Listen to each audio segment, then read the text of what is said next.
With 3 NXT championship matches and hearing from the glamorous one, man, you already know this NXT was going to be amazing. And it did not disappoint. We'll talk about it right after the intro. All your favorite wrestling shows rolled into one.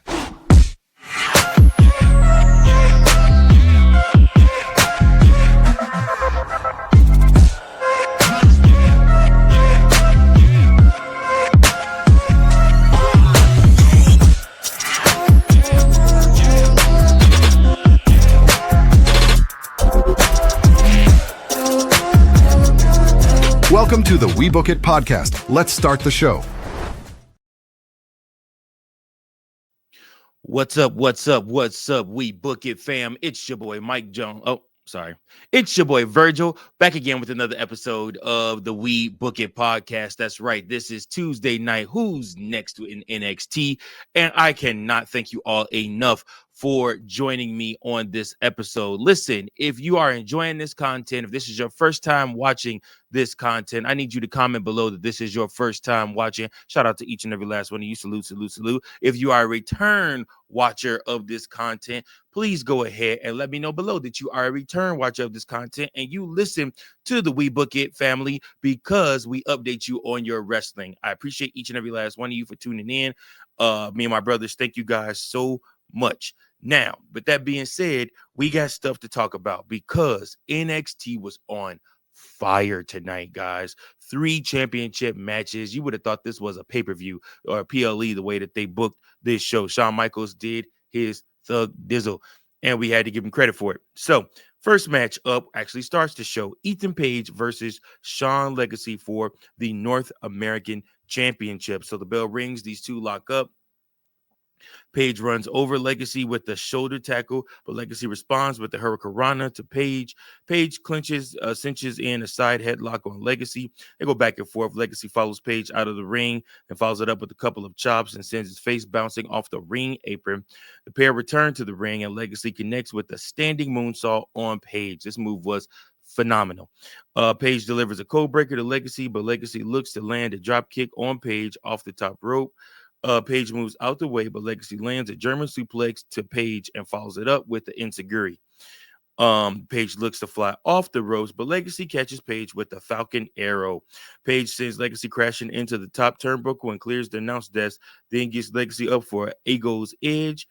Legacy escapes, then dumps Page back inside the ring and sets up for a 450 splash off the top rope. Page avoids it and lands a cutter on Legacy for the win. So Ethan Page is still your NXT your NXT North American champion, excuse me.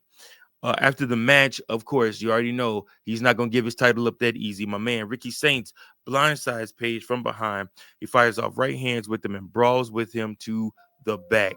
So, like I said, it was one of those things where literally you see Ethan Page and Ricky Saints are going to continue fighting for the North American Championship. So it'll be something definitely to watch here lately. So we go from there to the culling with Izzy Dame versus Josh Briggs and Yoshiki Inamura, which, man, I can never say his name right. I don't know about you guys, but Nico Vance and Inamura begin the action. The bell rings and the two lock up. Sean Spears tags in and Inamura flies off chops on his chest. Ooh, his chest looked like meat by the time he got done with him. Briggs tags in and lands a double body slam on Spears on Inamura, and then level Spears with a flying back elbow. Dame looks to use a chair on Briggs, but Vance clocks Briggs from behind. Vance dumps Briggs back inside the ring and rains down hammer and anvil elbows on him. Then tags in Spears, and Inamura tags in on his side. Then level Spears with a pair of back elbows, which connects with a pair of splashes on him in the corner. Briggs tags in and lands a splash on Vance, but Vance sends crashing to the mat for the win. Lash Legend then makes her way to the ring.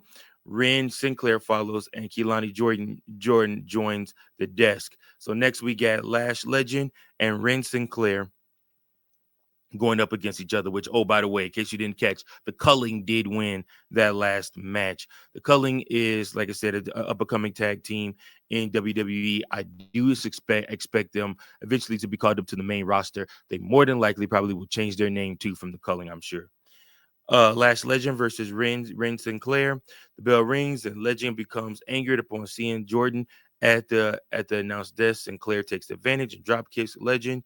Legend escapes and levels Sinclair with a pump kick, then rains down right hands on her. Sinclair fires off a few chops on Legend, then takes her down and connects with the DDT. Sinclair looks to pin Legend, but Legend rolls out of the ring before she can. Sinclair looks to land a Hurricane Rana on Legend off the apron, but Legend catches Sinclair. Sinclair dumps Legend back inside the ring, then ascends to the top rope and looks to land a cross body. Legend catches Sinclair and sends her crashing into the mat with a sidewalk slam for the win. I like how some of these newer NXT acts are finding old school moves like the sidewalk slam and things like that and making them moves that you want to see in the ring again and making them into finishers, making them mean something again. The cutter, the sidewalk slam, stuff like that, like moves that just make sense. All right, move on from there to Lainey Reed, then making her way to the ring, and Fatal Influence follows. It'll be JC Jane with Fatal Influence versus Lainey Reed for the NXT Women's Championship. Now, we already know who won this match, but I'm going to go ahead and tell you anyways, because Reed did have a pretty good showing. She sends Jane crashing into the corner for face first. She follows it up with the crossbody off the middle rope and out of the corner.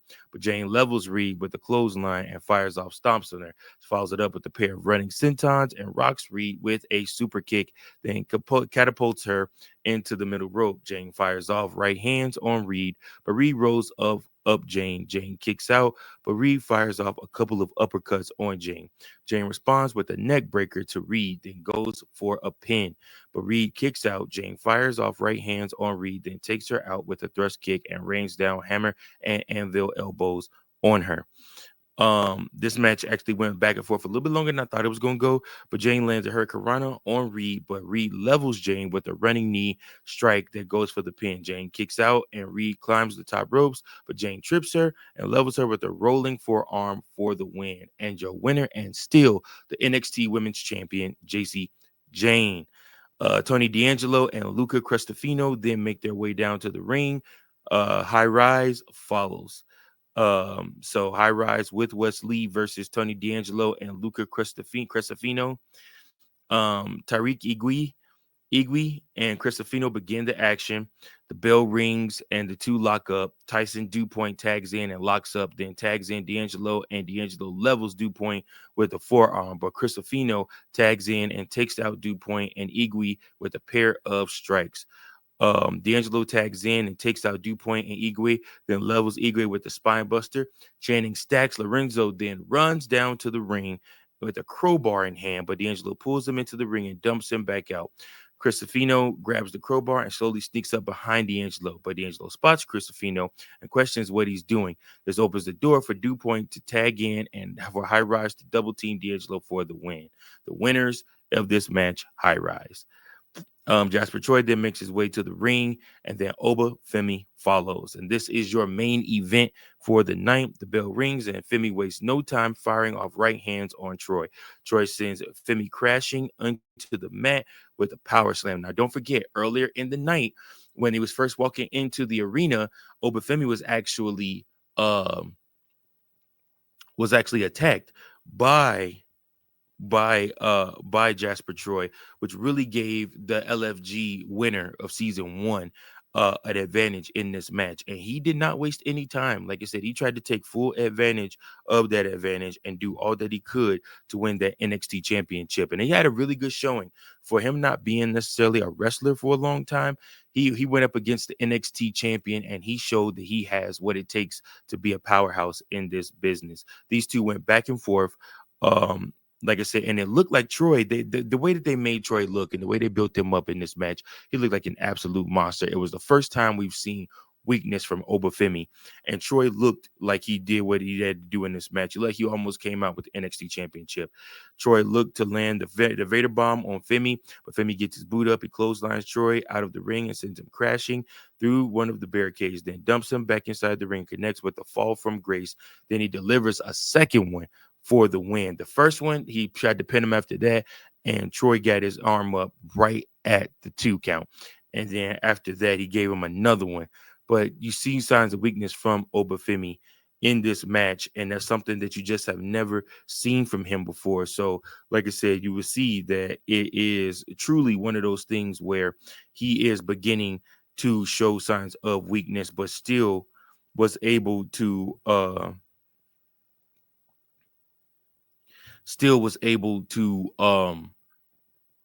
to show that he is a dominant champion. And like I said, last but not least, we did have a vignette from the newly named Blake Monroe. That's right. She is no longer Mariah May. She is now Blake Monroe in WWE. That is her name. I don't love it. I don't hate it. It's just kind of in the middle. It kind of almost sounds like the rest of the NXT girls' names. So I don't know. I guess they just didn't want to give her name Mariah May, so they had to, give her something else. But again, this was your NXT. Who's next with NXT showing? Listen, again, the superstar of the night, definitely want to give it to Jasper Troy. He came out and gave Oba Femi the fight of his life. He looked great in this match. I would rate the show as itself a B minus. It was a really good show. I thought that there were really good spots. There were some low moments, but for the most part, the show was very entertaining, especially having 3 championship matches on the show. Comment below. Let me know what your thoughts are on this episode of Who's Next with NXT and an actual episode of NXT. Please remember to like, share, and subscribe, and tell your friends who love wrestling like you do that the We Book It channel is the place to be. Remember, keep those book it pistols sharp